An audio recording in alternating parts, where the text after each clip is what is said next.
Assalamualaikum warahmatullahi wabarakatuh. Kali ini akan menguji percobaan makanan, identifikasi makanan yang mengandung borak dengan indikator yaitu menggunakan kunyit, karena kunyit itu bisa mengetahui apakah makanan itu mengandung borak atau tidak. Apabila mengandung borak, maka kunyit yang tadinya warnanya kuning bisa berubah menjadi warna coklat.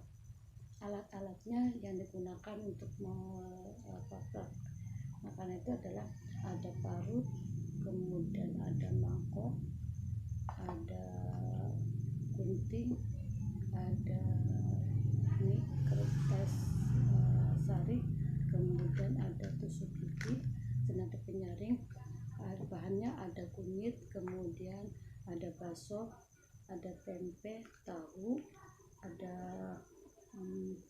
mie basah, ada ikan asin, kemudian ada borak dan alkohol serta air.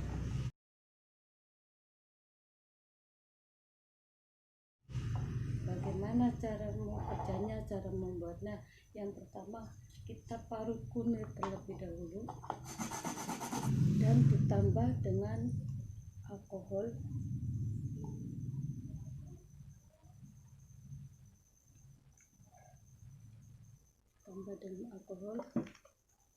Kemudian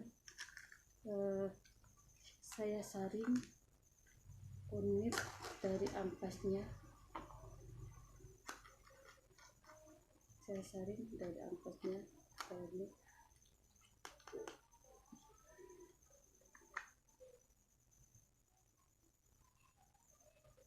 Maka akan menghasilkan cairan ekstra kunyit dengan air alkohol.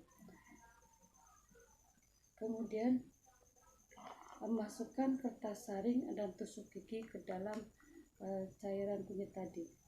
Saya masukkan semua tusuk gigi, kemudian kertas saring.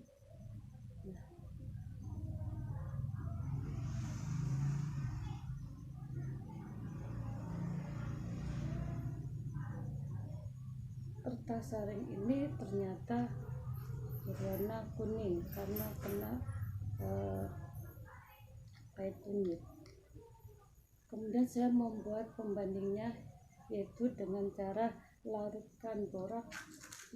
Borak akan saya larutkan dengan air sebanyak 50 ml borak. Saya larutkan borak, diaduk merata dengan sendok. Ini borak warnanya putih.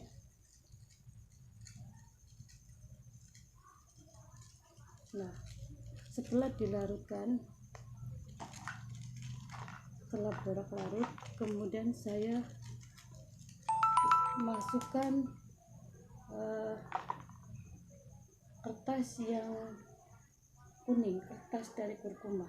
Maka yang tadinya itu, perhatikan, akan berubah, yang tadinya kuning berubah menjadi coklat. Nah, pemilihannya berarti mengandung borak. Begitu juga dengan ini tusuk gigi warnanya kuning. Saya masukkan ke dalam larutan borak, ternyata berubah menjadi coklat. Akan saya ujikan ke dalam makanan.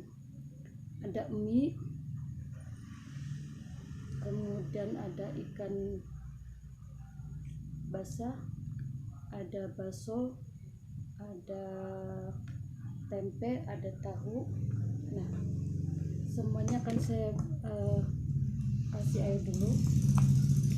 Bahan makanan ini kasih air supaya mudah akan tahu. Nah, ini semuanya adalah menjadi larutan tahu. Kemudian ada cairan mie, ada ikan asin, kemudian ada bakso dan larutan tempe. Kita coba dengan indikator ini, kertas kurkumin. Apabila warnanya berubah menjadi coklat, berarti makanan tersebut mengandung borak. Pertama saya celupkan ke ekstrak tahu yang telah ini. Ternyata hasilnya tetap berwarna kuning, berarti tahu ini aman, tidak mengandung borak. Yang kedua saya celupkan ke mie basah.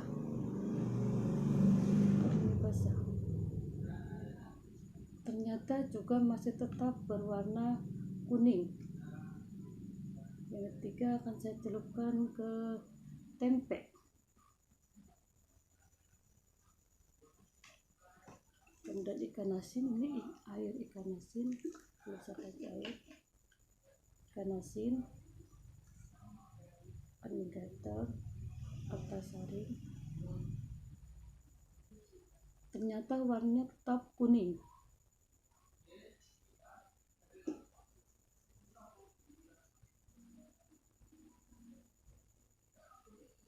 Begitu juga pada bakso.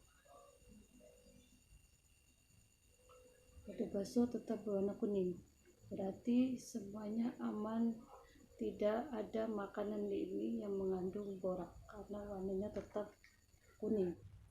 Kita lanjutkan tadi sampai pada uji secara sekilas ya, menguji dengan indikator kurkumin pada makanan. Di sini ada tahu, ada mie, ikan asin, tempe, kemudian ada bakso. Saya sengaja mendiamkan beberapa menit, sekitar hampir 5 menit, karena masih penasaran apakah makanan ini mengandung borak atau tidak, dengan melihat kertas kurkumin apakah berubah warna menjadi agak kecoklatan atau tetap berwarna kuning. Tapi ternyata setelah saya amati dan saya diamkan, dari bahan makanan ini yang saya ada di sini ternyata memiliki perbedaan warna kuning. Yang tetap berwarna kuning itu adalah tahu kertas kurkuminnya tetap berwarna kuning, berarti tidak mengandung borak. Kemudian tempe, nah ternyata tempe itu warnanya tadinya kuning, setelah diamkan berapa menit ternyata warnanya agak kecoklat-coklatan, berarti sedikit mengandung borak, tapi sedikit, tidak banyak. Karena beda kan kuningnya, antara kuning tahu dengan kuningnya tempe itu berbeda. Kemudian pada bakso ternyata bakso ini juga aman, tetap warnanya kuning seperti tadi. Pada ikan asin ternyata warnanya berubah agak coklat-coklatan sedikit, walaupun coklatnya tidak terlalu ini, berarti sedikit mengandung borak. Pada mie basah, nah ini ya, pada mie basah juga hampir sama dengan pada tempe, warnanya tadinya kuning berubah menjadi coklat. Ternyata pada mie ini, mie kenyal yang biasa dibuat untuk mie ayam, mengandung borak karena hampir sama dengan ini, kertas yang dicelupkan pada borak dengan mie hampir sama kuningnya, kecoklat-coklatan, berarti sedikit mengandung borak. Itu aja, berarti sehingga saya mengambil kesimpulan bahwa dari zat-zat makanan yang saya amati di sini, yang mengandung borak itu berarti yang sedikit ya, walaupun tidak banyak, mungkin adalah tempe, kemudian ikan asin dan mie basah. Sedangkan bakso dan tahu kuning tetap berubah warna kuning, berarti aman untuk dikonsumsi, tidak mengandung borak. Mungkin itu saja praktek uji coba makanan. Saya mohon maaf apabila banyak kekurangan. Assalamualaikum warahmatullahi wabarakatuh.